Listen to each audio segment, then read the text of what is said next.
The world we inhabit is not as free, or certain, or safe as you might think. The things that you believe to be unassailably evident are little more than shadows dancing behind a curtain, a masquerade crafted and dutifully upheld by an organization known as the Foundation. The file you are about to hear contains containment procedures, descriptions, testing logs, historical and in some cases first-hand accounts of the anomalous objects the Foundation serves to secure, contain, and protect. Its contents have been thoroughly scrutinized by the Ethics Committee and approved by the O5 Council for release to trusted associates of the Foundation.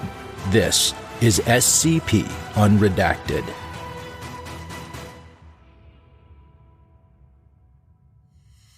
Jonathan Everett King, SCP, designation pending, sat in his cell at Site-87 and contemplated his miserable existence. Sure, the Department of Gastronomy ensured humanoid anomalies like him weren't eating gruel and actually got edible dessert, but it was autumn, and autumn meant a larger focus on apple-based products. His meal for today was a Salisbury steak, long since eaten, applesauce, apple juice, and an apple turnover. King tapped on the cup of apple juice. Each time he did, an apple seed floated up from the bottom. He sighed and looked around. "Hey guard," he called, coming up to the one-way mirror of his cell. "Dr. Cola? You're supposed to come and collect my tray like half an hour ago. What gives?" After 2 minutes of no response, Dr. King tried the door of his cell. Its lock was still engaged. Wishful thinking on his part. He sighed and rubbed his face, turning back to his plate. Might as well see if the applesauce was any good. Not like the cyanide in the apple seeds could actually kill him. He sat down to eat, spilling his apple juice in the process. He sighed and shook his head. Maintenance would be in to clean up soon enough, but he soon realized that maintenance didn't need to, because the juice wasn't juice anymore. It was made entirely of apple seeds, which were flowing over the concrete of his cell, filling the concrete at first an inch thick, then 2 inches, then 5, and then... King had had this exact nightmare before, hundreds of times. He kicked at the seeds with contempt, stomping on several of them. "Gonna have to try harder than that, asshole." The seeds coalesced into an upright form, growing muscles, skin, and fabric as it took on a humanoid shape. Soon, a man with a tin pot on his head, overalls, and a startling lack of shoes stood before King.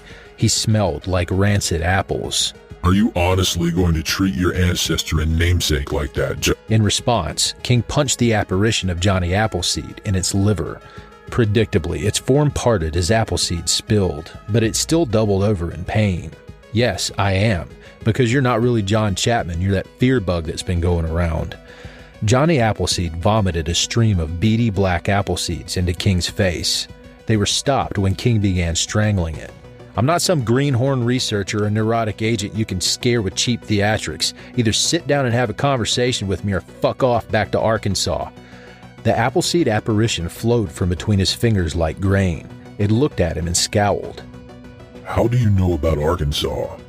"Because Randall Owings, one of the top phobologists in the Foundation, was my son's godfather, and I think you're his pet project. If that's the case, then he's dead, so fuck you for that." It grinned. "You have a son? Oh, I will revel in torturing him." "Shut up." King loomed over the specter and scowled. "He's not even in this city. He works in an aquarium in Chicago. You couldn't get to him if you tried." It flowed across the table with a rattling sound, taking the seat opposite of King's lunch tray. "Very well. We shall speak." King sat down and grabbed his plastic cup of apple juice. He was alarmed to find it upright. "So you're a perception-altering anomaly. Wonder if anything you're doing right now is even real." "It takes a lot of energy to change my appearance, you know." It pulled a flask of cider from its suspenders. "So a bit of trickery is necessary." King sipped at his apple juice. "Tell me, do you think you have any actual power over me, over this city?" "As we speak, I'm exerting my influence over it." It shut its eyes and shuddered. "There's a girl named Nancy who lives at 15 Summer Avenue. She's deathly afraid of clowns, and there's one trying to get into her house right now. She told her mother she was a big girl, that she could stay home alone while she went to get groceries. Now she's hiding in the closet, trying desperately not to cry for fear of me finding her." It grinned, opening its eyes. "That's the kind of power I have." King shook his head, tapping his spoon against the tray. With each tap, an apple seed appeared. Your file described you as being affable and friendly after you scared someone. What changed? It laughed. Let's imagine for a moment that I'm wearing a monster costume of some form. With that, it suddenly shifted, appearing in the form of a man in a rubber suit. It stank of sweat and blood. Not very scary, yes? If I jumped out at you and went shaboogly, you'd be startled, but nothing much else would happen.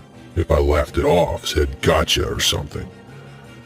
But if I persist, keep going, then you start getting uncomfortable. Now imagine you're locked in a room with me. It slammed its hand on the table and began crawling over it towards King. You can't escape. I can get as close to you as I want. I still don't say gotcha. I still come closer. And you start to notice things about me. The suit doesn't seem to have any sort of seams. The eyes blink when they shouldn't be able to. You have this overwhelming urge to scream. King backed away from it, gritting his teeth. Party tricks. I know your game, asshole. Don't interrupt. It was upon King now, its rubber maw at the doctor's throat. But then you realize there is a seam. Over the head, of course, there is. That's where the mask would be, but... It backed away, pulling at its head. It stretched and contorted in a way a mask should.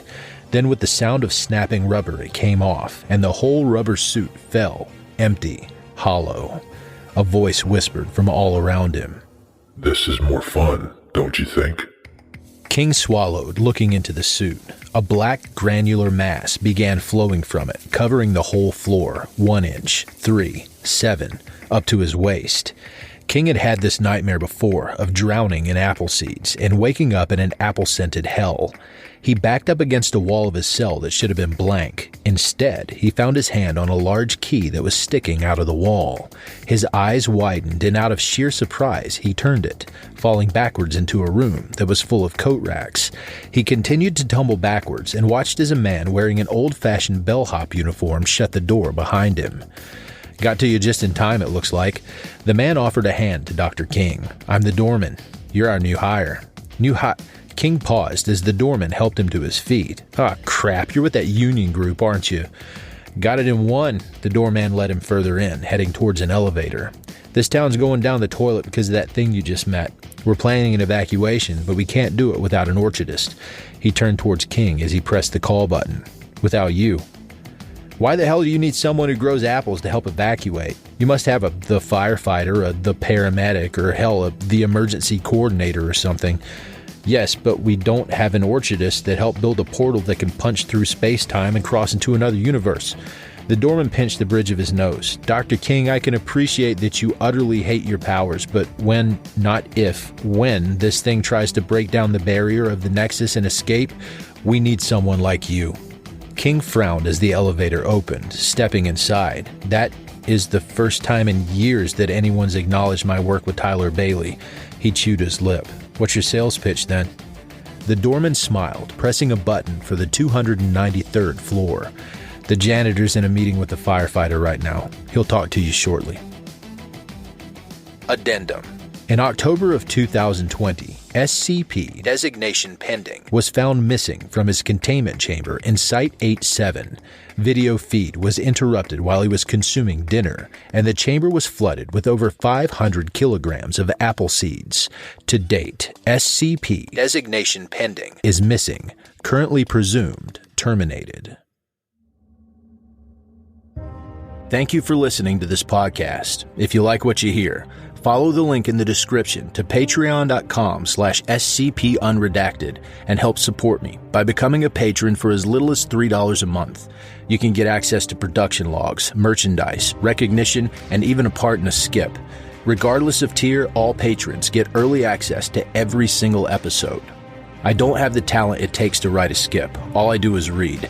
Original authors make this podcast possible, so credit to the original author. Their links in the description. Show them some love as well. Consider becoming a member of the SCP Wiki. Upvote their work and maybe write a skip of your own. Maybe I'll read it here someday. You never know if you never try. The content of this podcast and content relating to the SCP Foundation including the SCP Foundation logo, is licensed under Creative Commons Sharealike 3.0, and all concepts originate from scpwiki.com and its authors. This recording, being derived from this content, is hereby also released under Creative Commons Sharealike 3.0.